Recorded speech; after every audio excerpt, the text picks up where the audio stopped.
Bonjour à toutes et bonjour à tous et bienvenue sur la chaîne Ingiro Véranda. Aujourd'hui c'est un jour particulier parce que c'est un sujet qui me tenait à cœur. J'ai fait il n'y a pas très longtemps un short sur le thème du vitrail et aujourd'hui je voudrais vous présenter Vanessa Fusier-Perrin. Bonjour Vanessa. Bonjour. Merci de me recevoir. Avec plaisir. Nous sommes dans l'atelier de Vanessa Fusier-Perrin. Est-ce que tu peux te présenter et puis nous dire un petit peu quel est ton métier, ce que tu fais et pourquoi VFP, puisque j'ai appris des choses tout à l'heure. Alors donc Vanessa Fusier-Perrin, je suis maître verrier, parce qu'en fait c'est le véritable terme. D'autres termes existent comme verrier d'art ou vitrailliste. Alors voilà, après c'est selon l'exigence de chacun, l'expérience dans le métier également. Atelier VFP, pourquoi? VFP, ce sont mes initiales, hein, Vanessa Fusier-Perrin, jusque-là rien de très original. C'est ce que j'avais pensé, je voulais faire une blague là-dessus, mais du coup il y a une autre signification. Tout à fait, ça signifie également vitrail, fusing, peinture, parce que je fais bien sûr du vitrail au plomb, le vitrail traditionnel, et puis d'autres techniques de mise en peinture du vitrail, le fusing, le travail chaud du verre, enfin voilà, donc c'est pour regrouper un petit peu tout ça, c'était prédestiné. Alors peut-être que j'ai dans la présentation, combien d'années d'expérience aujourd'hui? Alors aujourd'hui, une vingtaine d'années hein, quand même déjà. Et c'est pas rien, 20 ans. Qu'est-ce qui t'a amené à ce métier-là? Je me permets de te tutoyer Bien du sûr, coup. bien sûr. À ce métier-là, comment tu en es venu au vitrail? Au vitraux, pardon. Oh, oui, les deux se disent.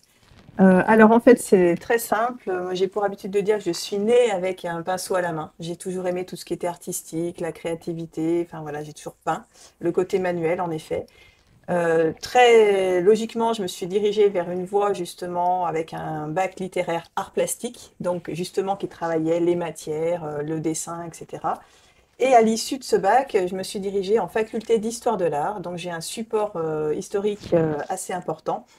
Et je suis allée jusqu'au bac plus 4 en fait, hein, pour une maîtrise d'histoire de l'art avec une option art médiéval. Donc déjà j'étais centrée vers un peu déjà vers le vitrail quelque part, hein, puisque le Moyen-Âge, le vitrail, c'est complètement lié.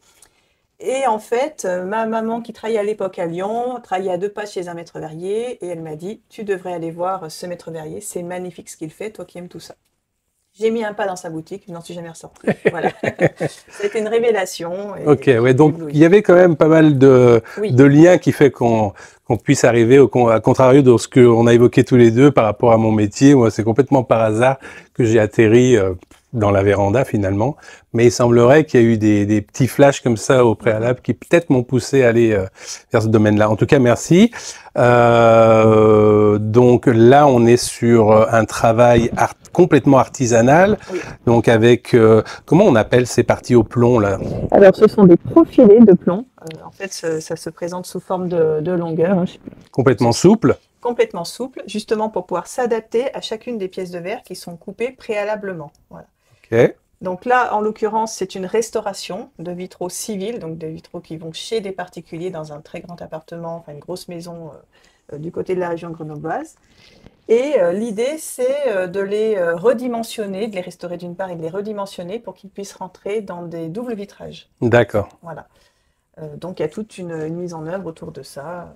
Ok, donc si j'ai bien compris, il y a déjà des menuiseries, enfin des fenêtres en place. Oui. On prend les cotes en place, il y a une feuillure, on rentre, cet ensemble-là va rentrer, va remplacer le vitrage existant. Il va être intégré dans le double vitrage. Ah, il va être intégré carrément. Oui. D'accord. Donc à l'intérieur, on applique, comment ça se passe? Non, non, c'est vraiment à la place du vide d'air. En fait, le vitrail est intégré à la place du vide d'air entre les deux vitrages qui constituent le double vitrage. Ah bah là, j'apprends quelque chose. Ok, parfait, super. J'ai entendu parler, non, on a évoqué le fait de quelque chose dont qui t'a fait vibrer, dont tu serais fier, une réalisation un peu atypique. Est-ce qu'on peut échanger là-dessus? Bien sûr. Alors, il s'agit d'un travail qui remonte déjà à quelques années, en particulier, qui était dans une maison art déco. Les propriétaires restauraient complètement leur maison, mais alors ça passait par le marbre, la toiture, les menuiseries, etc. Et ils ont fait intégrer des vitraux qui n'étaient pas existants initialement, donc c'est de la pure création. Par contre, dans le style art déco, et là, pour le coup, c'était tout un plafond lumineux dans un couloir qui menait aux chambres. Mais quand je vous dis couloir, c'était plusieurs mètres de long. Donc, c'était une réalisation un peu hors norme, finalement, par rapport à ce que j'ai l'habitude de faire. Et le fait que ce soit en plafond aussi. D'accord. Ce qui veut dire qu'au-dessus du plafond, il y avait quoi? Une verrière? Du On avait tout. la luminosité ou non? C'était une C'était lumière artificielle qui avait été artificiel. apportée par D'accord. un ruban LED avec une intensité bien spécifique. Enfin, voilà, Ah oui, c'est très étudié. complètement atypique. Ok. Eh bien, d'accord. Est-ce qu'on peut évoquer le fait que tu proposes, en dehors de ton métier, Mhm. de la formation Bien ou sûr. en création, en loisir? Mhm. Absolument. C'est un loisir artistique, hein, comme certains y réfèrent, je sais pas, de la poterie. Là, en l'occurrence, on peut venir apprendre le vitrail et les différentes techniques liées au verre, justement. Donc, je suis là pour vous accompagner dans chacun de vos projets, petits ou grands, courts ou longs. Enfin, voilà, chacun voit un petit peu ce qu'il souhaite faire. D'accord. Est-ce qu'il y a deux techniques? Alors, on a évoqué sur deux techniques pour la façon de façonner, si on peut dire façonner le vitrail. Les deux principales sont lesquelles pour que... Alors, en l'occurrence, c'est celle qui est ici, la technique traditionnelle au plomb, telle qu'on peut la trouver par exemple sur les vitraux dans les églises. D'accord. Mais il y a aussi la technique Tiffany. Alors, la technique Tiffany, c'est issu de Louis Comfort Tiffany, fin du 19e siècle, notamment avec les lampes. Je ne sais pas si vous voyez un petit peu les lampes avec des grappes de raisin, de gruyère, etc. Voilà. Et c'est cette technique-là. C'est un ruban de cuivre adhésif qui sertit chacune des pièces de verre et l'ensemble est soudé à l'étain. Voilà. Ça permet des réalisations beaucoup plus fines et des objets en 3 dimensions notamment. Donc deux techniques principales, on va dire. Tu m'as parlé de fusing tout à l'heure, avec ce four qui est derrière nous. Oui. Donc ce four permet de créer, enfin tu m'as parlé de deux choses. Le fait de peindre sur du verre. Absolument. Et de fixer voilà, les peintures. Et le fait, si on peut le montrer, de faire du fusing. Je trouve ça très beau. Et en fait, ça va permettre de figer complètement. C'est ça. En fait, les verres vont être superposés et vraiment fondre l'un dans l'autre. Alors, selon la température et la durée à laquelle on cuit, on fond plus ou moins. Donc, on peut conserver un certain relief et c'est ce qui est intéressant dans le fusing aussi. D'accord. Moi, je trouve ça magnifique. Et le dessin aussi est magnifique. Et c'est des fours qui montent à quelle température? Alors, ça peut monter jusqu'à 1000 degrés. Oui. Bon, moi, je me sers jusqu'autour des 800 maximum, voilà, pour le fusing notamment. D'accord, c'est déjà un investissement, un four comme ça. C'est un gros investissement. On a parlé des baguettes en plomb, c'est pareil, c'est un gros investissement. Oui, mais c'est vraiment disproportionné là pour le four. Oui, c'est encore autre chose. C'est encore autre chose, ok. Et par rapport aux baguettes et par rapport au vitrage, qu'est-ce qui est le plus onéreux, les baguettes ou le vitrage? Non, le verre. Le verre est plus onéreux? Oui, le verre est vraiment onéreux. D'accord. Alors là, en l'occurrence, on est sur du verre soufflé. À la bouche, c'est un procédé traditionnel, fabriqué à la verrerie de Saint-Just dans la Loire, à Saint-Just-Saint-Rambert. Donc voilà, le fait que ce soit un procédé traditionnel, forcément fait augmenter le coût. Par contre, ce sont des verres qui sont plein de qualité, qui sont de qualité déjà, hein, et puis avec des nuances dans une même feuille de verre. Enfin, voilà, c'est ce qui apporte aussi le charme du verre soufflé. D'accord. Ce qui veut dire qu'un vitrail avec un verre coloré qu'on trouve chez des fournisseurs de vitrage, je sais que ça existe, n'aurait pas le même rendu, n'aurait pas la même qualité il y aurait pas la même qualité de vitrage? Alors, il n'y a pas forcément la même qualité de vitrage et surtout pas le même rendu. En fait, pas le même rendu? Oui, d'accord. Donc c'est une histoire de rendu, ok. Une histoire de rendu. On voit là un petit peu moi j'appelle ça un peu comme du martelage, il me semble. Mais c'est exactement ça. C'est du verre martelé, oui, avec des reliefs un peu différents. Ça, c'est un verre mécanique, industriel. C'est pas du tout du verre soufflé. D'accord. Donc je vous ferai une photo quand même pour que vous puissiez voir, parce que c'est vrai que vous voyez pas trop, mais je vais vous insérer quelques photos pour que vous puissiez voir. Une petite boutique? Oui. On va mettre aussi la photo. Okay. Qu'est-ce que j'ai été interpellé par les petites, comment on appelle ça, les veilleuses pour les enfants, murales. Et en plus, c'est du plug and play. J'aime bien dire ce truc-là. Ça montre que je parle un peu anglais. C'est-à-dire, vous branchez, il y a un petit interrupteur, vous allumez, et c'est magnifique. C'est un super cadeau. Je vais vous mettre une photo du magasin. Qu'est-ce que tu proposes d'autre en création? Un petit peu de vaisselle, des objets décoratifs. Voilà, ça peut être des petites plantes en fusing, justement. Alors, plantes éternelles, hein, du coup. Pas besoin de les arroser, celle-ci. Oui, j'ai vu un cactus. Voilà, par exemple. Voilà, c'est divers objets décoratifs et un peu de vaisselle essentiellement.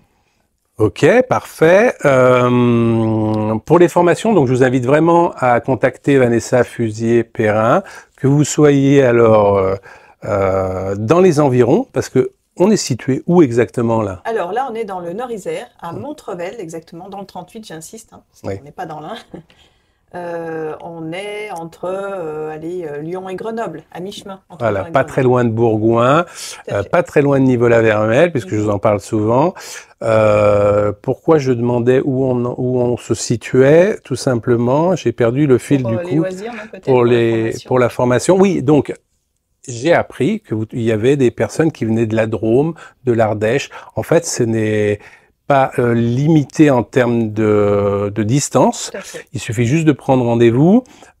Et puis il y a des forfaits au mois ou sur 3 mois, Tout à à ce que j'ai fait, compris. c'est Mais là, ça. ils s'adresseront à toi et déjà pour avoir des tarifications.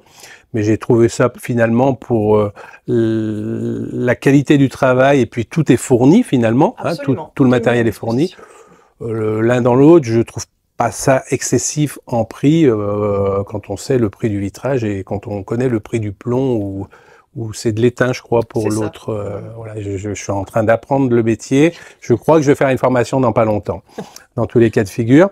Est-ce qu'il y a quelque chose d'autre que tu aimerais rajouter et que j'oublie peut-être là dans ce qu'on a évoqué jusqu'à présent? Alors, tout simplement que je fais aussi bien de la restauration, ça vous l'avez découvert à travers un peu ce reportage. Je fais aussi de la création, ben, voilà, pour les particuliers, pour les entreprises, pour les communes aussi, hein, quelquefois, notamment des vitraux signalétiques, pour signaler, je sais pas moi, une école ou quelque chose comme ça. D'accord. Voilà, c'est le cœur de mon métier. Voilà, création, restauration de vitraux. Création et restauration.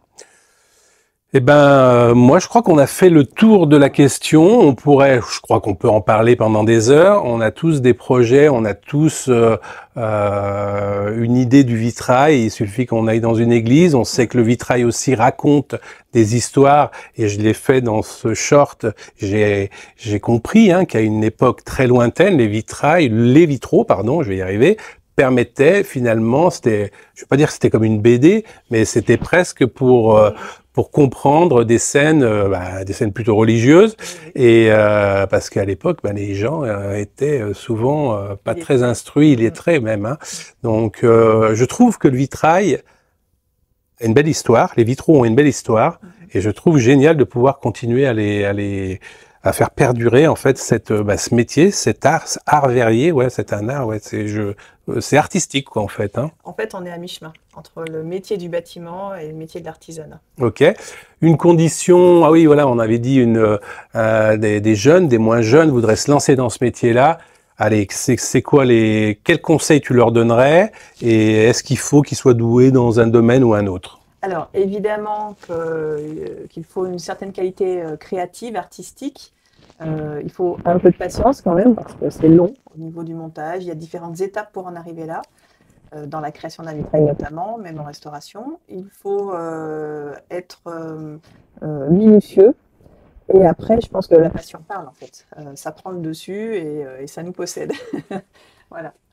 Et en termes d'études, ce sont surtout des CAP. Hein. Le premier niveau, de toute façon, c'est le CAP. Et après, on se forme, je pense, un peu soi-même. L'essentiel, c'est d'avoir un bon atelier pour apprendre parce que c'est le genre de métier où il n'y a pas 50 diplômes possibles de toute façon. Il y a quelques mentions complémentaires, mais il n'y a pas énormément de diplômes. Par contre, c'est vraiment la transmission du savoir-faire, en fait, entre son maître et soi-même en tant qu'apprenti. Voilà, on transmet. Ok. Allez, la question qui tue, est-ce que c'est dangereux de manipuler du vitrage? Est-ce que c'est dangereux? Est-ce qu'on a plus de risques? Je pense au menuisier bois qui, de temps en temps, on entend dire, qui se coupe un petit bout de doigt, Est-ce que c'est un métier dangereux ou pas? Alors, ça peut l'être si on ne prend pas quelques précautions. Après, c'est pas plus dangereux qu'un autre métier et franchement, non, pas spécialement. D'accord. Après, c'est vraiment lié au plomb, au traitement du plomb. On n'a pas parlé du serpent qui siffle justement. sur nos têtes, là, ce serpent. Quelle est l'utilité de c'est une aspiration, c'est ça? En fait, voilà, c'est ça. Lorsqu'on soude à l'étain, donc chaque intersection de notre vitrage, chaque intersection de plomb, recto verso, il y a des vapeurs, des fumées qui se dégagent parce qu'on applique un flux en plus soudure pour que la soudure prenne. et ces vapeurs sont très nocives entre le flux lui-même et les vapeurs du plomb. Donc il y a une aspiration d'une part, il faut porter des masques d'une autre, bien ventiler l'atelier. Enfin voilà, on a quelques règles d'hygiène et de sécurité sommaires finalement, mais qui nous préservent du saturnisme en fait, de la maladie liée au plomb. Voilà. Compris. C'est très important. Ok, donc il faut se protéger malgré tout, mais c'est comme tout. Besoin de luminosité, beaucoup de luminosité, c'est important, je pense, pour pouvoir, pour les compositions, pour la création. Donc là, je vois que l'atelier est très lumineux. Il y a des percements vraiment de partout. On a en plus de la lumière complémentaire parce qu'aujourd'hui, pas de chance, il fait pas soleil. Bon, bah génial. On va tout mettre dans la description concernant Vanessa Fusier-Perrin, donc VFP, et vous avez compris pourquoi, avec son mail, son numéro de téléphone, de colle à joindre, son adresse, son site internet. Et je vous invite vraiment à prendre contact avec elle, au moins ne serait-ce si vous avez une envie de développer voilà, la création et puis un produit qui est quand même très valorisant, qui valorise l'habitat. Donc voilà, c'était Vanessa Fusier-Perrin, atelier VFP, faut que je le fasse dans le bon ordre. Merci de l'accueil. Avec grand plaisir. Merci à toi, Jean-Marc. Et puis à bientôt pour de nouvelles aventures sur Injiro Véranda. Au revoir. Au revoir.